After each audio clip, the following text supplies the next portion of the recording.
Good morning student, BEd second year. आपका topic है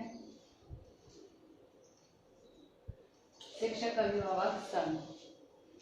शिक्षक अभिभावक संघ का अर्थ या अवधारणा क्या होती है? टॉपिक से समझ में आ रहा है, शिक्षक और अभिभावक दोनों मिलकर किसी भी काम को, किसी क्रिया को कर रहे हैं मिलकर, तो उसको क्या कहेंगे? संघ कहेंगे, जिसको हम शिक्षक अभिभावक संघ के नाम से जानते हैं। शिक्षक अभिभावक संघ का अर्थ अगर हम ले सकते हैं तो शिक्षक और अभिभावक मिलकर किसी भी कार्य को जब करते हैं, नियमित बैठक कर रहे हैं, नियमित किसी चीज को समझ रहे हैं, जान रहे हैं, तो क्या हो रहा है? शिक्षक अभिभावक संघ का कार्य या क्रिया कर। अब शिक्षक अभिभावक संघ कौन से कार्य करते हैं? शिक्षक और अभिभावक मिलकर बालकों की आर्थिक उन्नति, आर्थिक, शैक्षिक, नैतिक, सामाजिक आदि उन्नति के लिए जितने भी कार्य करते हैं वो सारे क्या होते हैं? शिक्षक अभिभावक संघ के अंतर्गत आते हैं। ऐसे क्यों करते हैं ऐसे कार्य?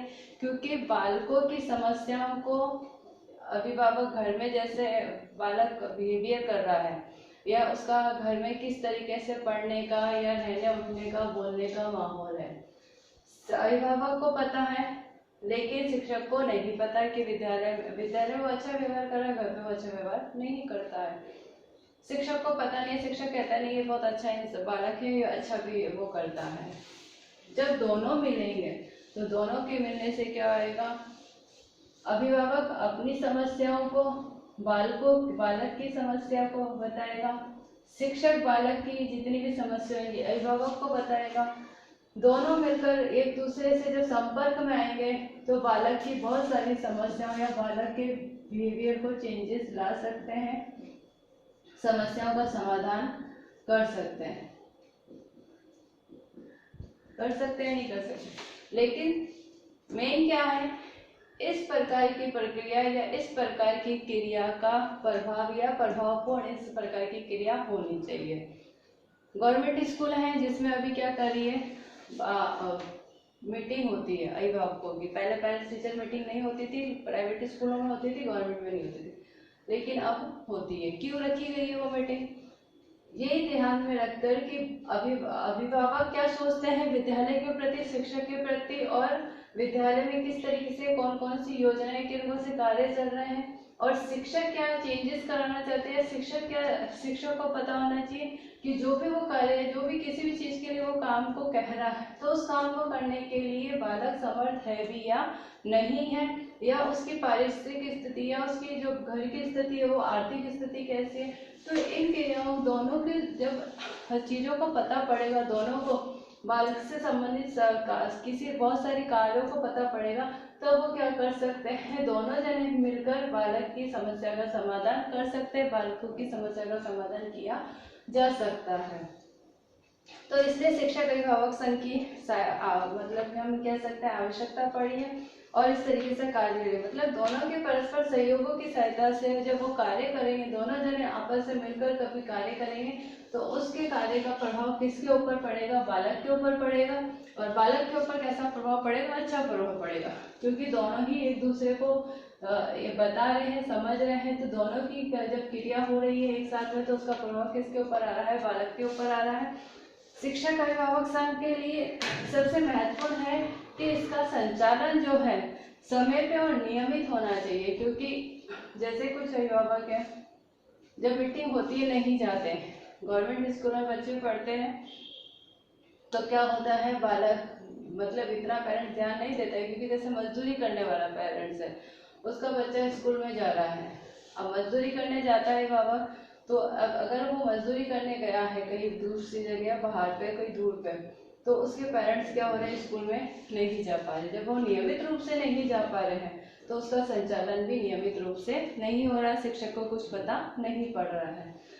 उसकी समस्या क्या है? पैसे कमाना, मजदूरी करना। अगर वो मजदूरी नहीं करेगा तो वो रात को खाना नहीं खा सकता। इसलिए शिक्षक को भी होना चाहिए कि वो अभिभावक से मिले किसी ना किसी तरह के। ऐसे नहीं कि सिर्फ अभिभावक ही मिल रहा है विद्यालयों में, शिक्षक का भी कर्तव्य होना चाहिए कि वो भी अभिभावकों के से संपर्क में रहे और उसका नियमित रूप से संचालन करें। किस तरीके क्यों नहीं आ पा रहे हैं उसका रीजन का पता लगाएं। अब एक शिक्षक अभिभावक संघ के कार्य क्षेत्र हम सबसे पहला कार्य लेते हैं गृह कार्य। गृह कार्य जब शिक्षक किसी काम को दे रहा है करने के लिए, तो अभिभावक का उत्तरदायित्व होना चाहिए कि उस कार्य को वो कराकर विद्यालय में भेजे। नहीं कर पाता है, अगर शिक्षक का भी कर्तव्य होना चाहिए कि जब अगर बालक किसी काम को नहीं करके लेकर आ रहा है, तो वो जब काम नहीं करके लेकर आ रहा है उसका रीजन जानने की कोशिश करें अभिभावक से। मध्याह्न भोजन के अंतर्गत या मध्याह्न भोजन के समय में भी शिक्षक और अभिभावक कभी ना कभी आपस में बच्चों से जुड़े, जिससे पता चले कि बालक किस तरीके से उठ रहा है, बैठ रहा है, बोल रहा है, खा रहा है, किन जनों के साथ में बैठ रहा है। छात्र अनुशासन की समस्या, जब दोनों आपस में एक दूसरे से मिलते रहेंगे शिक्षक और अभिभावक, तो छात्र में अनुशासन कि अगर वो अनुशासन में है या नहीं है, किस तरीके से समस्या उसे उत्पन्न हो रही है, उसका आप निवारण भी कर सकते हैं। विद्यालय विकास की योजनाएं, विद्यालय के विकास के लिए जितनी भी योजनाएं चल रही हैं, शिक्षक को पता है उस योजना का, लेकिन अभिभावक को नहीं पता।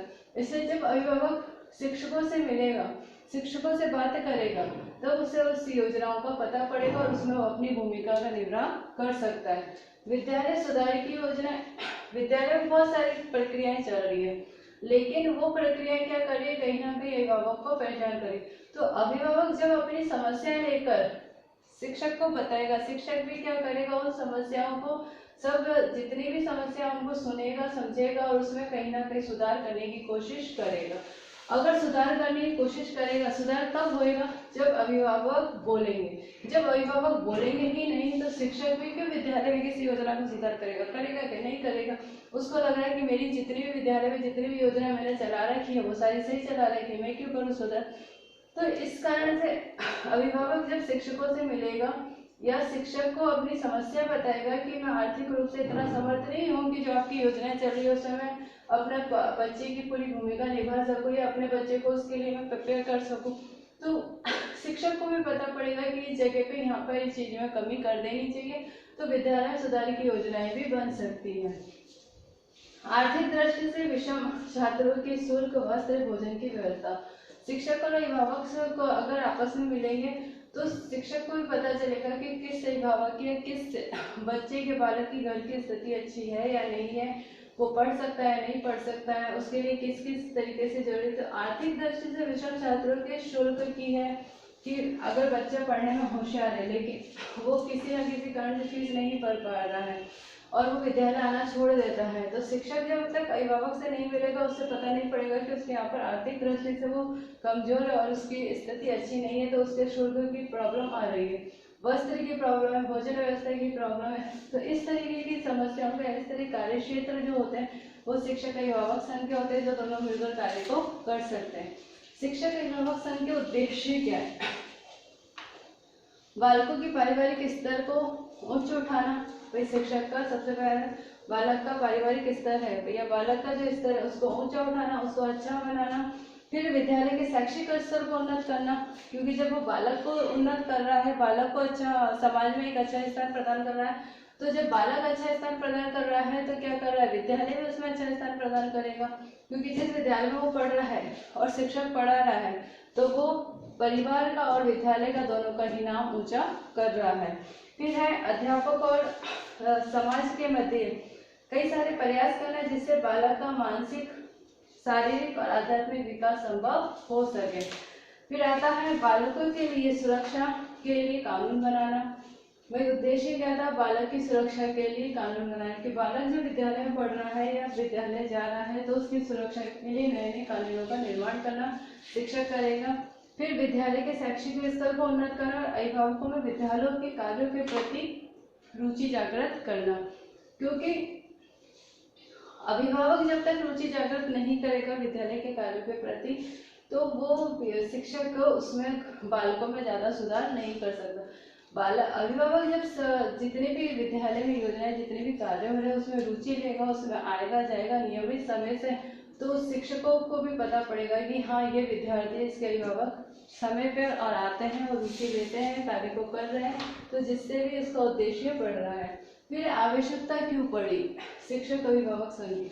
तो शिक्षक अभिभावक संघ की आवश्यकता सबसे पहले है कि शिक्षक विद्यालय के विभिन्न कार्यक्रम में शामिल हो अभिभावक, जिससे बालक की घर की परिस्थिति समझ सके।